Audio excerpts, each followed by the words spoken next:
Hello, critical thinkers. Today we're going to be going over the power of language.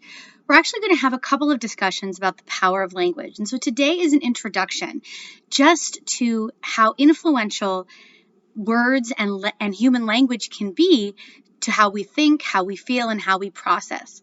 I like to think of language and words as a superpower, really a unique superpower to human beings. Our ability to express ourselves in abstract thought, where we can communicate what we know and what we think and what we feel over time to other people.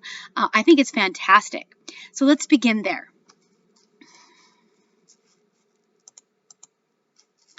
So before we move on, this is going to be one of the first embedded videos that we have in this lecture. Hopefully you all have a copy of the PowerPoint. And so first thing I want you to do is stop and watch this video right here. This is the whole link. So make sure you have all of this available to you when you're trying to go to this website on YouTube. Watch this and then come back. That is one of my favorite short videos on language because it really gets at the idea about how language, it really influences us. How one word like light can have multiple different meanings, or a word like lightning, coming from light, or light meaning you don't weigh very much, and how this one word can have all these different varied abstract meanings. So think on that and take the time to sort of focus in on that video and ask yourself, which one of the different uses of words in that video did you find the most compelling? For me, my favorite word in that video was the break word, where we saw a plate being broken and then two people clearly breaking up. And even though those are two very different situations, you really have the same underlying feeling, something being broken apart, something being separated beyond repair. And so this idea that one word can be used in different situations, but there's the same underlying idea, I find a very powerful statement about language. And so through this lecture, we're going to cover really why words are important, like a superpower. And to quote Spider-Man, with great power comes great responsibility. The idea that if you're going to have this power of language, know that it's going to influence your perception. Language is not static. Language is not just a tool. Rather, language can actually alter how we think, alter how we feel. And even if two words have the same literal meaning, language can often alter how we perceive the world around us. And so to use that responsibility with care. And so think about it this way. Human language is abstract. And what do I mean by that? I mean, often the things we talk about, you can't touch. I can touch an apple, but I can't touch love. I could touch a computer, but I can't touch democracy. Other animals have the ability to communicate. Birds have different chirps to communicate with other birds about mating or about food or about danger. And certainly there are different meows that cats have. Cat owners will tell you that. Or the different kinds of barks that dogs have that communicate different things. But human beings have uniquely abstract language. We have symbolic representation, where these little squiggles on the screen here that you see on the screen, they have meaning. Right? That's something unique to human beings, our ability to have abstract written language communication, very unique to human beings. And because of that, language actually shapes our brain. It actually shapes how we think about the world. And so I have another video I would like you to watch. And this is going to be a TED Talk. And so before we continue, you saw my background screen. I'm a big Star Wars fan. Before we move on in this talk, I want you to follow this link, go to this is one link, and watch this TED Talk about how powerful language is. Not just how it can evoke an emotional reaction. That's not what I'm talking about when I'm talking about the power of language. What I literally mean is language has the power to alter how we think. Two words that mean the same thing, if you use word A, like bump, or a second word like collide, those two different words with the same meaning have different emotional content, which can actually change the way you think, as one example of this. So go ahead and watch this TED Talk and then come back. So hopefully you enjoyed that TED Talk, and it really introduces the idea that human beings with our unique, abstract, symbolic language, it shapes how we perceive the world.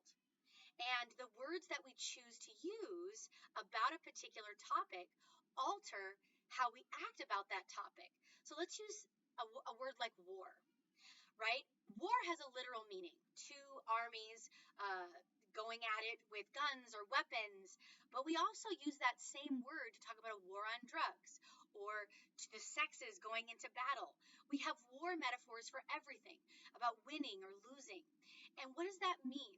When we use that language, could the language of war actually alter how we interact with the people around us? If we have a war on drugs, do we then treat the people who are using drugs as combatants, as the enemy? And is that effective? Is that kind? That's the idea. The idea that the language that we use alters how we interact with the world. And so to use our words with care.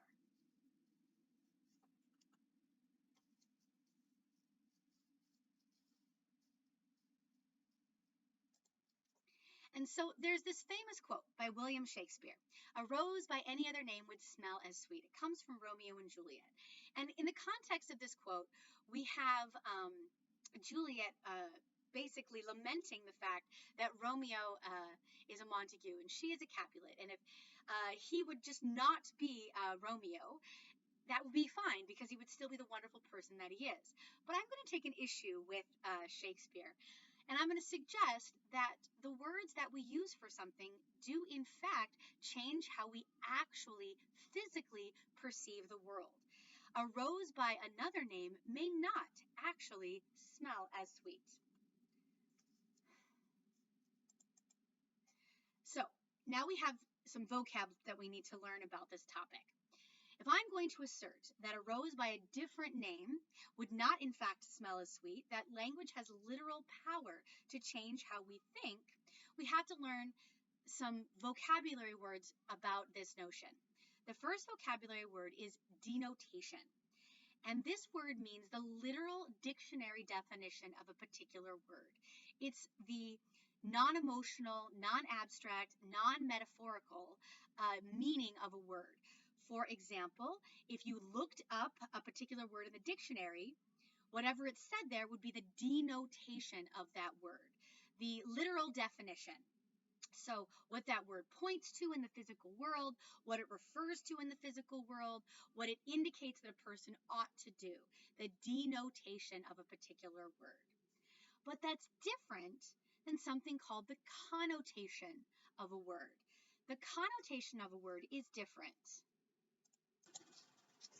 And so if we think about what a connotation of a word is, this is going to be what that word is associated with, the emotions that it brings up, the images that it's connected to. They could be positive, they could be negative, they could be neutral. Like think about if the word Christmas in Western culture. If you're a person, Christmas is a cultural phenomenon in Western culture. And so there are positive, emotional associations that many people have with Christmas. It's got a literal denotation. The literal denotation is a Christian holiday held on December 25th. That's the literal denotation. But the connotations of Christmas are very different, right? We have the connotation of presents and gift giving and goodwill towards men. Maybe family conflict could be a negative connotation some people have with Christmas. And so it has connotations. And so every word we have in the English language will have a denotation, but will often, or even usually, have a connotation that goes along with it. And connotations can even vary from person to person. For one person, the connotation of Christmas may be very positive, and for another person, the connotation of Christmas might be negative. But either way, the denotation is the literal definition of the word.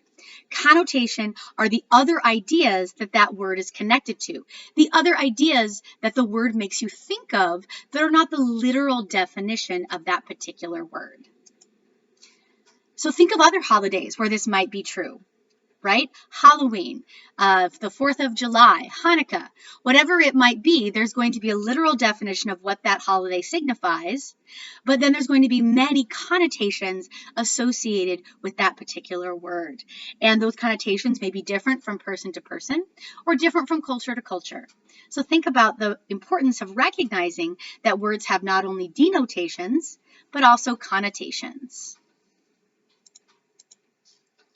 Let's think about some other examples of this. If you're a person who was born in 1890 and I said the mouse is next to the apple, that would have one denotation. Nowadays, if I said the mouse is next to the apple, that might have a different denotation, right? And thus different connotations. In 1890, a mouse would probably be a little small furry creature sitting next to a fruit.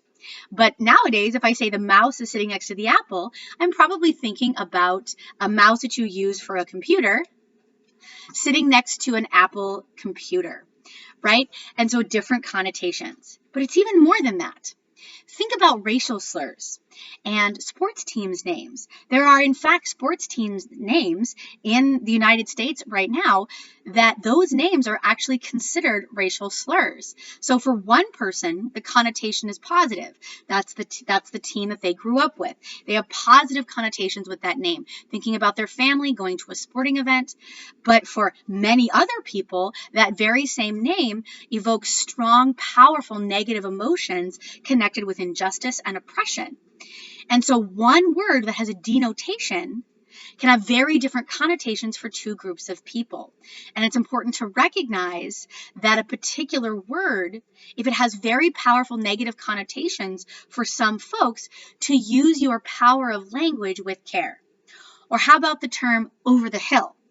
The connotations for over the hill, that phrase, probably are very different depending on which side of the hill you're standing on. Right? If you're a young person, someone saying over the hill probably has very little connotation for you. But for an older person, probably much greater connotation, to a lot of more emotional resonance to that particular phrase. So let's take another example of how connotation can change things. There's an idea called a semantic differential. The idea that semantics matters. Semantics is the study of word choice or word language. And so semantics is the definitions of things, what words mean. And a semantic differential then is taking words and looking at how two different words may differ. So let's look at the word lady and the word woman. Both actually have the exact same denotation. They refer to a human female, but they have very different connotations. They denote the exact same object, a human female, but they have very different connotations. There's a great song from the 60s, I am woman, hear me roar. It would be a very different song if it says, I am lady, hear me roar. In fact, it doesn't even make a lot of sense because a woman is a much stronger word. It evokes connotations of activity, strength. I'm a woman. Whereas lady, I'm a lady, it has more connotations of being virtuous, being good, being polite, but also more passive. A lady would never raise her voice in a crowded room. So it's got a different set of connotations. So which word you use to describe someone is going to change how people perceive that same human female, right? Do you refer to her as a lady? Do you refer to her as a woman? How is that going to change how people perceive her or even how she perceives herself? Connotation is powerful in changing how people think about a particular situation. Or how about in the realm of politics? We have two different beliefs. Abortion is wrong. Abortion is right. That's sort of a bare neutral way of describing those two different belief systems. But then you have different descriptors for those two different positions. You have pro-life, anti-choice, pro-forced birth, right? We have some positive connotations, pro-life. We have some negative connotations, anti-choice or pro-forced birth, right? To the same belief system, but you can describe it in ways that have positive connotations, life, or negative connotation, forced birth.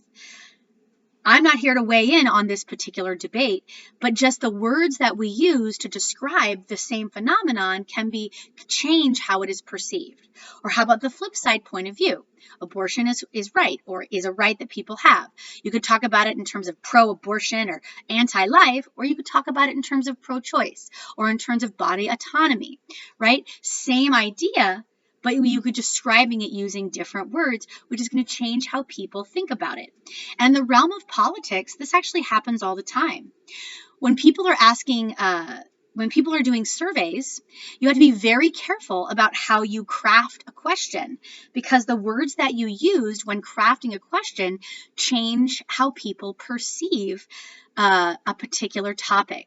Let me give you a good example of this. Now, content warning, I'm going to talk about sexual assault. So if that's a problem for you, you might want to skip ahead a couple of minutes or prepare yourself for my example, because I think it's a really good one.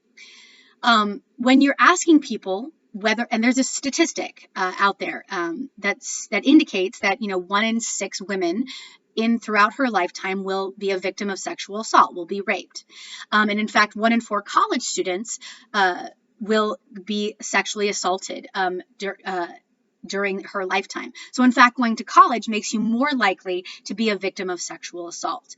Now, but how do we know that that is the case? Well, the Centers for Disease Control, the CDC, has actually done large-scale research on this particular topic, asking women whether or not they've been sexually assaulted.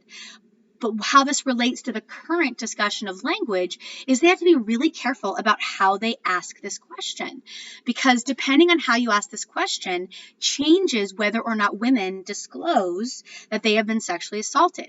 If you ask women if they have been raped, that word rape has such huge connotations, negative connotations connected with stranger assault in a dark alley. And so most women say, no, I've not been raped. But if you ask the question a different way, have you been sexually assaulted? The number of women who say, yes, I have, goes up. If you ask it in an even different way, have you ever engaged in sexual activity without your consent? Then that is when you get the 1 in 4 statistic or the 1 in 6 statistic, depending on the subpopulation. That is the definition of rape or sexual assault. Engaging in sexual activity without your consent, that's the definition of sexual assault. But you have to use that very dry clinical language for women to feel comfortable admitting that they have been a victim of sexual assault. Thus is the power of language. And so if you're going to do research, you have to be very careful how you ask questions. And so think about this in terms of your own life, how the words that you use may have the same denotation as another choice of words you could have used. And so choosing your words with care will often alter how people perceive your intent, perceive your goals, and alter how they react to your arguments or your point of view. So take that into account.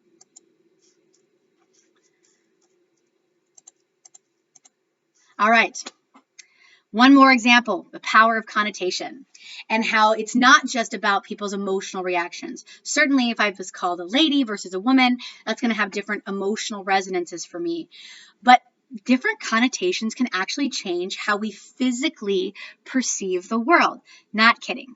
There is a classic study, a social psychological study, where a group of students was exposed to a particular speaker, meaning they were in a class and their professor had a speaker come in and give a speech. And this professor actually had 5 different classes, and he had this same speaker come and talk to his 5 different classes, give the same speech in the same way, and it was the same person. But in each of this professor's 5 classes, the speaker was introduced as someone different. In his first class, the speaker was introduced as a student. In his second class, they were introduced as a demonstrator. In the third class, they were introduced as a lecturer. The fourth, a senior lecturer. And in the fifth class, they were introduced as a professor. So you have same speaker, same speech, 5 different groups of people who now have different connotations about who this person is, based on whether or not they thought they were a student with its connotations, all the way to a professor with a professor's connotations. So this is a true experiment where the independent variable was which was the label given. Was the label student, demonstrator, lecturer, senior lecturer, or professor? The dependent variable then was how tall each of the participants, each of the students, thought this particular speaker was. How tall did they think they were? And what they found was that only when the person was introduced as a lecturer did the students on average give anywhere near accurate estimate of the person's height. If they thought they were a senior lecturer or a professor, they invariably rated the person as taller than they actually were. But if they were told that the person was a demonstrator or a student, they invariably rated the person less tall than they actually were, so shorter. The word changed the actual physical perception these people had about the person that they were listening to. Such is the power of language and the power of connotation. And so there's different types of connotation then. There is simple connotations, but then there is a process called reification. And that's when, right here, reification, that is when the connotations of a word become even more powerful and more important than the denotations of a word. Certainly, most words have denotations and connotations, but sometimes words become so powerful that whatever literal meaning they had becomes much less important. It takes a complete back seat to the connotations of those words. So think about brand names and designer labels. People are willing to spend up to $100,000 on an Hermes Birkin bag. Not kidding, a purse. People are willing to spend $100,000 because of the label, because of the status that a particular type of handbag has.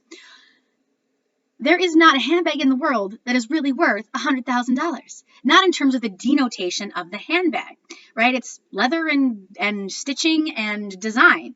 Worth $100,000, my. Unless that thing took a year to make, it's not really the denotation of the purse. It's not the quality difference, the reason someone is willing to pay that amount of money. It has all to do with the reification of the particular label name. To reify, the root there is actually to make royal, to reify. And so you can think about the connotations get a little crown. They become the king of the word. The connotations of the word become more important than the denotations of the word. Or getting a poor grade. For some people, getting a poor grade has a denotative meaning. It means you didn't do well in a class. Move on, take the class again. For other people, the connotations are so big to getting a poor grade that it's emotionally devastating. Or getting a label. There are lots of labels out there in the world. Having low self-esteem is a label, right? Or we have mental health issues. If a person gets a particular label, then everyone assumes they're a particular way. The connotations have become more important than the denotation. Reification. And so keep in mind, again, that 2 different people may have different connotations. And the words that we use may not actually be reflective of the denotation of an idea. And different situations call for different interpretations. You can call a beverage cold, but you can also call a person cold. Same thing with hot. What does it mean for something to be probable? If a layperson says, oh, it's very probable that this thing is going to happen, has one real meaning, but if a scientist says something is probable, may have a different meaning. And each person may actually have a different interpretation of the exact same word.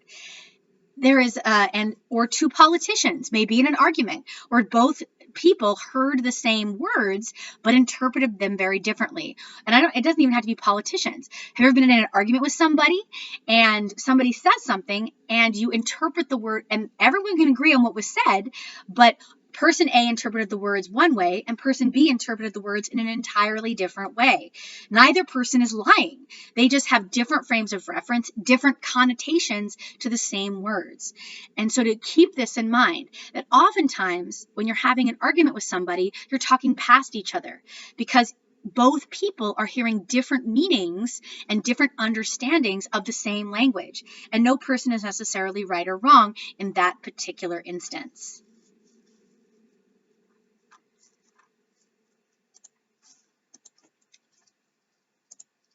And so a good example of how words can shape how people think is culture. Different cultures can actually lead to very different language patterns. It is in fact true that in the Hawaiian language, they have 108 different words for sweet potato, 65 different words for fishing nets, and 47 different words for bananas. And those different words allow them to have a very nuanced understanding of all the different sub-breeds of sweet potato that grow on the Hawaiian Islands, or all the different nuances of types of fishing nets. Or in Europe, there's a country called Albania that has 20 different words for mustaches, because apparently mustache culture is very important there. And what does this mean? Why do I share this with you? Well, it's interesting because if you're a person who's bilingual, you may have run into this where someone will ask you to translate and you will be unable to accurately translate what was just said. You might find yourself saying, well, I can talk about it in Spanish or I can talk about it in Armenian, but I can't talk about it in English. The idea just doesn't translate. So bilingual people actually have not only language as a superpower, they have like an extra superpower. They're like a level 5 mutant, right? If you're a fan of X-Men, which I totally am. This idea that if you're bilingual, you actually have the ability to think differently because language shapes the way we think. If you have 108 different words for sweet potato, you literally can think about sweet potatoes in a more nuanced, accurate way and probably instantaneously recognize different subspecies of sweet potato because you have words for it.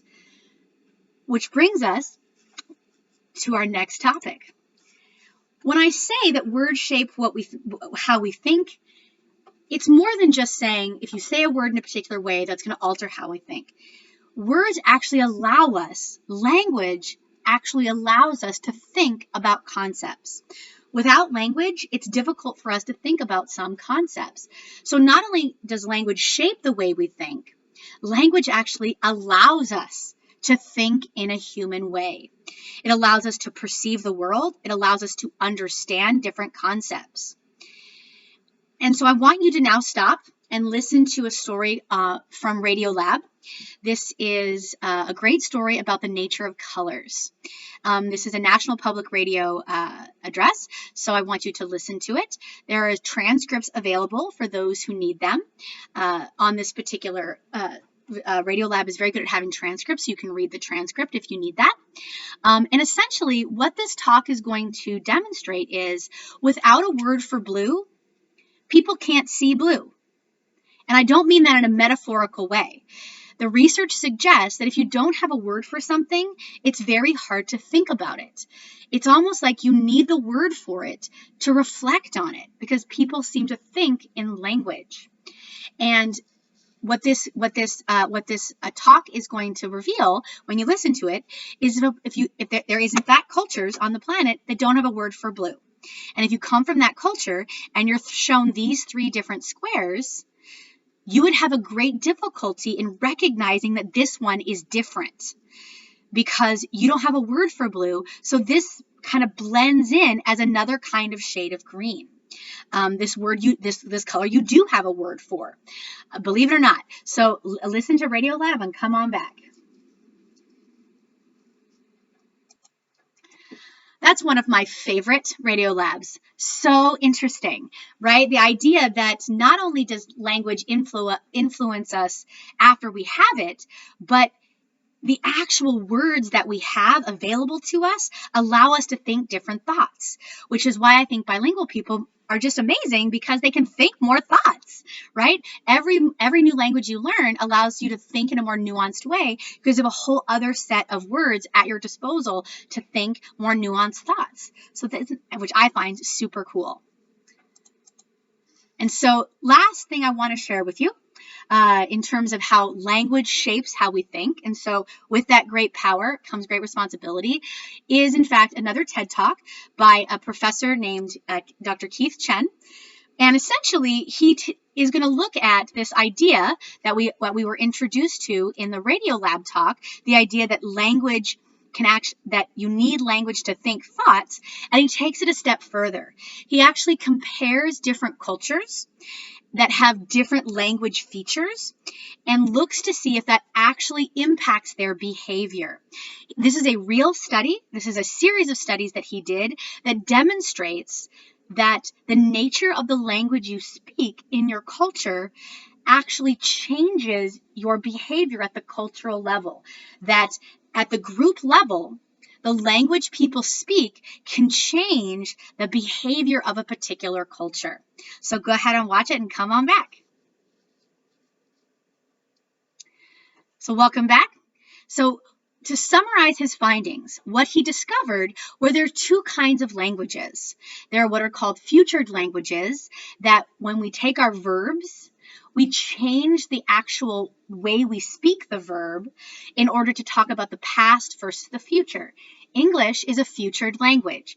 I can talk about how I will spend money tomorrow, but then I have to change that verb, spent, right? I changed that D to a T when I talked about what I did yesterday.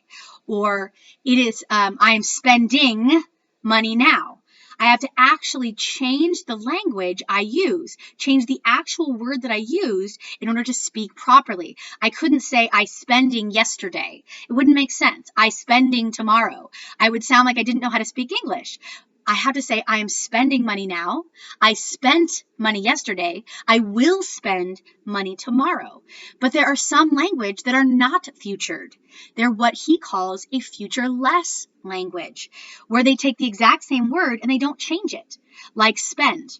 I spend yesterday. I spend today. I spend tomorrow, right? Or it rained yesterday. It rained today. It rained tomorrow. There's no conjugation of the verb in order to change how to talk about time. And his data is very compelling, right? This isn't an opinion. This is not his opinion. This is real research that was done, right? Demonstrating that if you are a person from a futured culture, you're going to be less likely to save. And if you come from a futureless culture, you're going to be more likely to save. And his argument, and that's the data. That is what he found. If you speak a language that doesn't separate the past from the future, you're more likely to save or engage in behaviors that are going to be good for you in the future. If you come from a culture and speak a language that does separate that past from the future with the language, you're going to be less likely to save or engage in behaviors that are sort of good for you in the future. That's the data.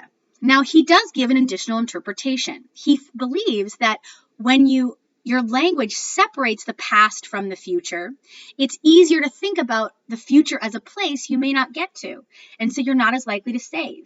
But if your language treats the future as the same as the present, then the future is now. And so you're more likely to engage in positive behaviors that affect the future.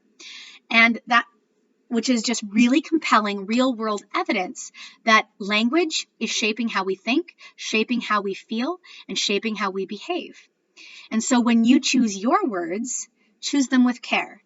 Use that power responsibly.